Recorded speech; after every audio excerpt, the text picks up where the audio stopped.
Yeah, my name is Patrick D. Crow. So I was going to have my dentistry done. I was always looking for the best dentist I could find. So the guy that I knew was one of the best was trying to think of the name, from Reno, Nevada, and he used to teach school at University of Southern California. I'll take him in a minute.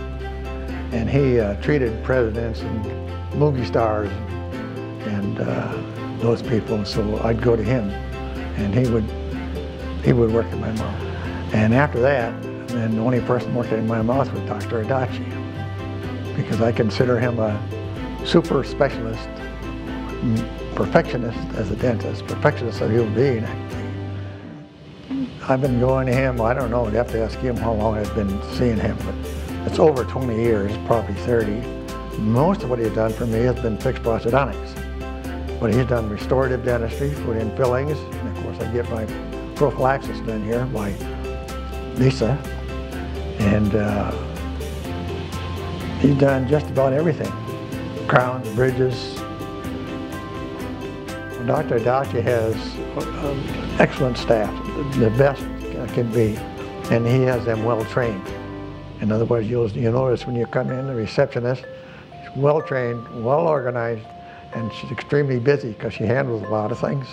Handles the phone, talks to all the patients, and then of course she's got his dental assistant. She's one of the best. She's here, I just saw her when I came in. And then Lisa, the hygienist, is probably the best in the state of Hawaii. She's getting up there now. Pretty soon she's going to want to retire. I don't know. But she also has an excellent number of patients that come to her routinely.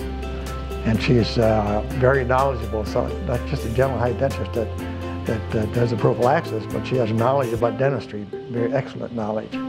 I would say superb, because he has the best hands, the best skills of any dentist that I know, and he's smart. And he can form better than how he looks. He's a nice looking man, but I mean he has super skills, and you should watch him with his hands. And he's got heavier hands than mine, but boy, he's very delicate when he's working in your mouth. And so, when he works on patients, and all of his patients that he has, and I talk to most of them because they call him, and I tell them to call him. And when he's treating these patients, they never complain of being hurt or anything like that, because he's very gentle. And he knows, he has pretty good knowledge of whether the patient's suffering from any pain or uncomfort, and he takes care of all those things. So he has a good self-feeling about how the patient should feel. That's important.